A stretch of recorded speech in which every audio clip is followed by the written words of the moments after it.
গোপালপুরের নদীর সঙ্গে গ্রামের বাঁধের আর কোনো বেড়াজাল থাকলো না। গঙ্গা নদীর জলে প্লাবিত ঈশ্বরতলা, হুকুমততলা ও কামালতিপুর গ্রাম। বর্তমানে গঙ্গা ভাঙন লীলায় যেভাবে মেতে উঠেছে তাতে স্থানীয়রা আঁচ করতে পারছেন গ্রামগুলি নদীবক্ষে যাওয়া শুধুমাত্র সময়ের অপেক্ষা। অপরদিকে বাঁধের ভাঙা অংশ দিয়ে হু হু করে জল ঢুকছে গ্রামে। তবে কামালতিপুর এলাকার বেশিরভাগ লোকজন রাস্তায় বসে রাত কাটিয়েছেন। আতঙ্কে ঘরে ঘুমাতে পারেননি। যে কোনো মুহূর্তে গোটা গ্রামকে গঙ্গা গ্রাস করে নিতে পারে। মানিকচক ব্লক প্রশাসনের তরফে প্রায় ৩০০ জনকে বন্যাত্রাণ হিসেবে দেওয়া হয়েছে ত্রিপল। বন্যা কবলিতদের দুটি নিরাপদ আশ্রয়স্থলে ব্যবস্থা করেছে ব্লক প্রশাসন।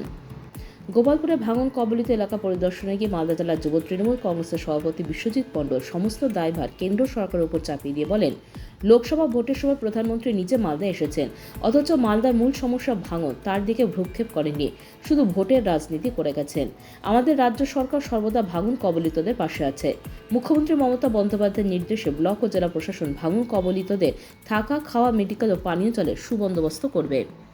গতকাল সকালে আমরা গোপালপুর, কামালতিপুর এবং আর হুকুমততলা, উত্তর হুকুমততলা বিভিন্ন জায়গাগুলো আমরা গেছিলাম, এলাকার মানুষের সাথে কথা বলেছিলাম।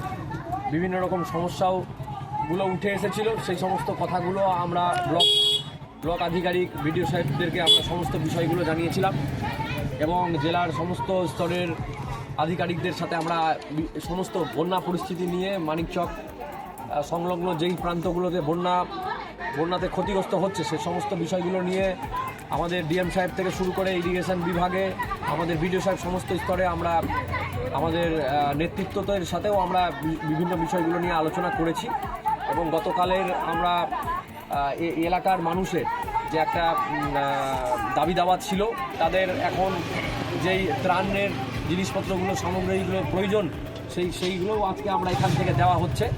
মোটামুটি এই কঠিন পরিস্থিতির মধ্য দিয়ে পশ্চিমবঙ্গ সরকার, মুখ্যমন্ত্রী মমতা বন্দ্যোপাধ্যায় সর্বস্তরের মানুষের পাশে আমরা চিরকালই দেখে এসেছিলাম যে ছিল, ঠিক তেমনভাবে আজকে আমরা মানুষের পাশে রয়েছি। প্রতি বছরই এই প্রাকৃতিক দুর্যোগ বা এই যে ভাঙন, এটা আমাদের মালদা জেলায় বিভিন্ন প্রান্তে হচ্ছে, কিন্তু কেন্দ্রের বিজেপি সরকার এটা নিয়ে কোনো কথা বলতে চাইছে না, সমস্যা শুনতে চাইছে না, সমস্যা দেখতেও চাইছে না, বা কোনো প্রতিনিধি দল এসে এলাকার খোঁজও নিচ্ছে না। নির্বাচনে বিভিন্ন রকম বড় বড় ভাষণ তারা বিভিন্ন মালদার বিভিন্ন প্রান্তে তারা দিয়ে গেছে, সবকা সাথ সবকা বিকাশ। আজকে যেটা দেখা যাচ্ছে যে বিজেপিকে সাথ ও উনকে সাথ, যেটা আমরা দেখতে পাচ্ছি। কিন্তু আজকে আমরা প্রশ্ন করতে চাই, আমাদের নেতৃত্ব, আমাদের সর্বভারতীয় তৃণমূল কংগ্রেসের সাধারণ সম্পাদক মাননীয় অভিষেক বন্দ্যোপাধ্যায় আমাদের বার্তা দিয়েছেন যে সমস্ত রকম পরিস্থিতিতে বিপদে মানুষের পাশে দাঁড়াতে হবে। সেটাকে কেন্দ্র করে আজকে আমরা মানুষের পাশে গোপালপুরে আজকে আমরা রয়েছি। ভয়াবহ পরিস্থিতি আছে, হ্যাঁ, আমরা প্রার্থনা করব ঈশ্বরের কাছে, আল্লাহর কাছে, ভগবানের কাছে, যে মানুষকে যাতে এই কঠিন পরিস্থিতি তাদেরকে যাতে শক্তি দেয় এই কঠিন পরিস্থিতির মোকাবিলা করা। আমরা পাশে রয়েছি। Bureau news, Bangla Times.